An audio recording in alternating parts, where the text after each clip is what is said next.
Al-Kahf, the cave, is chapter 18 in the Quran. This Meccan chapter tells 4 unique stories. Each deals with a different type of fitna, or test from Allah. The first story is about the people of the cave. Their faith was tested by Allah, as they were surrounded by a pagan society that worshipped idols. The second story deals with the fitna of wealth. It's about a man who Allah blessed with wealth, but was arrogant and ungrateful to Allah. The third story deals with the fitna of knowledge. Allah sent Prophet Moses, peace be upon him, on a journey to show him that he wasn't as knowledgeable as he thought he was. The fourth and final story deals with the fitna of power. It's a story about Zulqarnain, a just ruler who was not corrupted by the power Allah blessed him with. Now let's take a look at each of these stories in more detail. So who are the people of the cave? They were a group of young believers who believed in Allah and worshipped Him alone. They held firmly to their faith at a time when everyone around them was worshipping idols and far away from the straight path. They began preaching to the people, urging them to return to Allah's path and to worship Him alone. But they were mocked and ridiculed for doing so. However, their faith in Allah never wavered, even as they became more isolated in their own community. Allah would then inspire them to seek refuge in a cave away from their corrupt village.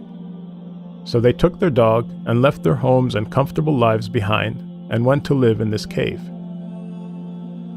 وَإِذِ اعْتَزَلْتُمُوهُمْ وَمَا يَعْبُدُونَ إِلَّا اللَّهَ فَأْوُوا إِلَى الْكَهْفِ يَنْشُرْ لَكُمْ رَبُّكُمْ مِنْ رَحْمَتِهِ وَيُهَيِّئْ لَكُمْ مِنْ أَمْرِكُمْ مِرْفَقًا. Since you have distanced yourselves from them and what they worship besides God, take refuge in the cave. Your Lord will extend His mercy to you and accommodate you in your ordeal. It is in this cave that Allah would bless them with great miracles, one of them being that they would sleep for 309 years. During that long period of time, Allah would protect them from the heat of the sun, turning their bodies away from the sunlight. He would also circulate air inside the cave so they can breathe. When they finally woke up, they asked each other, "How long have we been sleeping for?" "Maybe a day or part of a day," one replied. Hungry for food, one of them took some of their money and returned to the village to get something to eat. When he arrived there, he was stunned to find an entirely different village. The people of their village were now believers and were worshipping Allah alone. He would come to realize that the money he brought with him to buy food was old and useless. They would then come to realize that Allah intervened to protect them at a time when everyone around them was corrupt and worshipping idols. Allah preserved their bodies and resurrected them when the people of their village were back on the straight path, worshipping Allah alone. We learn from their story that in the face of overwhelming corruption and misguidance all around you, if you stay firm on the straight path and hold on to your faith, Allah will always take care of you. The chapter then moves on to the next story that deals with the fitna of wealth. It's a story of a man that Allah blessed with 2 beautiful gardens and a river that flowed between them. And even though he became very wealthy, he was ungrateful to Allah and never acknowledged Allah's role in his prosperity. One day, he invited a friend who was less fortunate than him. He wanted to show off his wealth to this poor man, so he gave him a tour of his property, boasting that his land will never perish and that there is no day of judgment. His friend would challenge him, reminding him that Allah is the one who created him from dust and made him into the man he is today. "If only you had said when you entered your property, 'This is what God has willed. There is no power except with God,'" said the poor man. But the wealthy man's arrogance would soon doom him, as Allah would go on to destroy his gardens and crops, leaving him with nothing. Allah would then remind us that this world is temporary, and regardless of how blessed we are, nothing comes close to the everlasting reward of the afterlife. المال والبنون زينة الحياة الدنيا والباقيات الصالحات خير عند ربك ثوابا وخير أملا.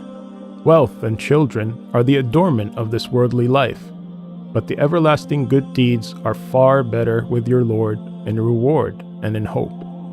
The chapter then moves on to the third story that deals with the fitna of knowledge, and that's the story of Prophet Moses, peace be upon him. and Al-Khidr.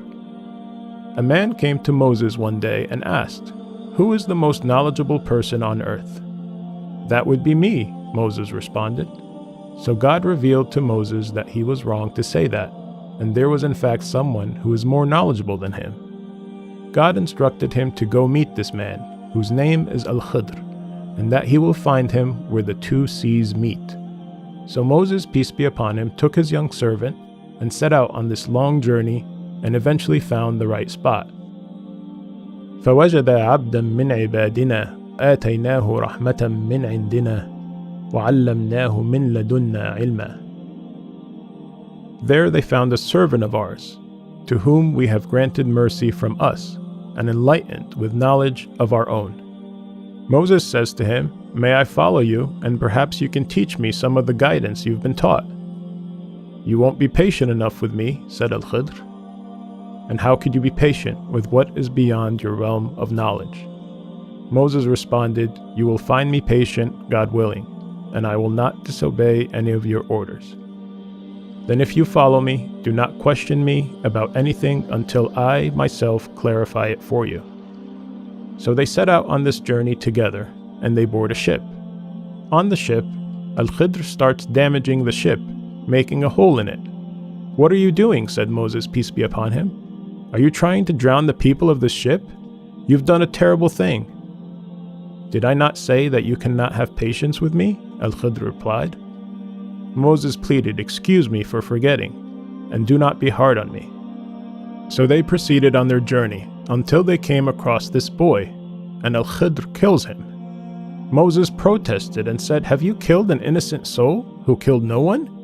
You have certainly done a horrible thing." Al-Khidr answered, "Did I not tell you that you cannot have patience with me?" Moses replied, "If I ever question you about anything after this, then do not keep me in your company, for by then I would have given you enough of an excuse." So they moved on until they came to a town, and they asked its people for food, but they refused. Moses and Al-Khidr would continue until they came to this wall that was about to collapse. Al-Khidr would rebuild the wall to save it from collapsing. "You know you could have demanded them to pay you a fee for fixing their wall for them," Moses told Al-Khidr. Al-Khidr replied, "This is the parting of our ways. I will now explain to you what you could not bear patiently. As for the ship, it belonged to some poor people working at sea. So I damaged it, for there was a tyrant king ahead of them, who seizes every good ship by force. And as for the boy, his parents were true believers, and we feared that he would pressure them into defiance and disbelief. So we hoped that their Lord would give them another, more virtuous and caring one in his place. And as for the wall, it belonged to 2 orphan boys in the city, and under this wall was a treasure that belonged to them, and their father was a righteous man.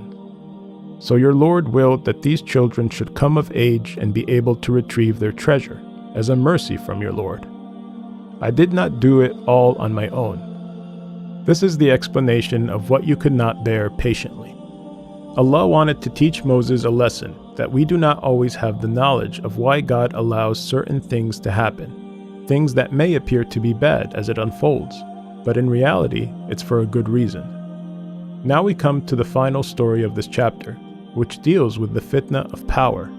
It's the story of Zul-Qarnayn, known as the man of the 2 horns.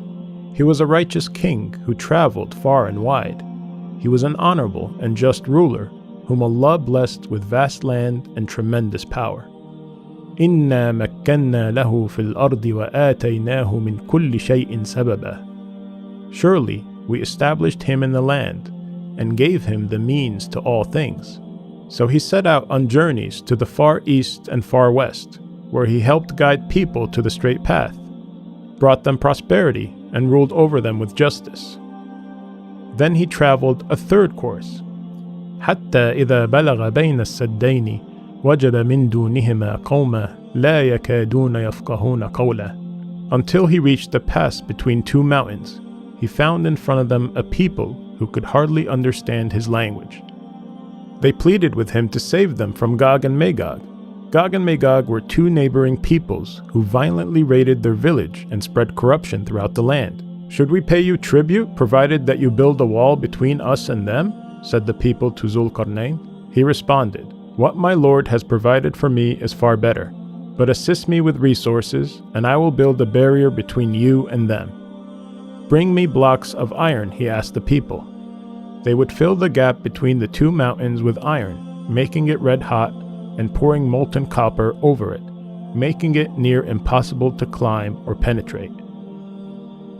فَمَا اسْطَاعُوا أَنْ يَظْهَرُوهُ وَمَا اسْتَطَاعُوا لَهُ نَقْبًا. And so the enemies can neither scale nor tunnel through it. He then declared to the people, "This is a mercy from my Lord. But when the promise of my Lord comes to pass, he will level it to the ground, and my Lord's promise is ever true." Meaning this wall won't last forever, and there will come a day when Allah will allow it to be leveled, and Gog and Magog will come through. وَتَرَكْنَا بَعْدَهُمْ يَوْمَئِذٍ يَمُوجُ فِي بَعْضٍ وَنُفِخَ فِي الصُّورِ فَجَمَعْنَاهُمْ جَمْعًا. On that day we will let them surge like waves over one another. Later the trumpet will be blown, and we will gather all people together. Yag and Magog's eventual coming out from behind this wall that Zulqarnain built is known to be one of the major signs of the final hour, right before the Day of Judgment. The story of Zulqarnain is a reminder that God will grant certain people power. What they do with this power is a test by Allah. Some will be corrupted by power, while others will use it for good. These 4 stories represent different ways Allah will test us in this world. It is encouraged that Muslims read this chapter every Friday to remind themselves of these trials and to protect themselves. Help us create more videos by visiting our website today and contributing to our mission and project. Please subscribe to our YouTube channel to access more videos and content.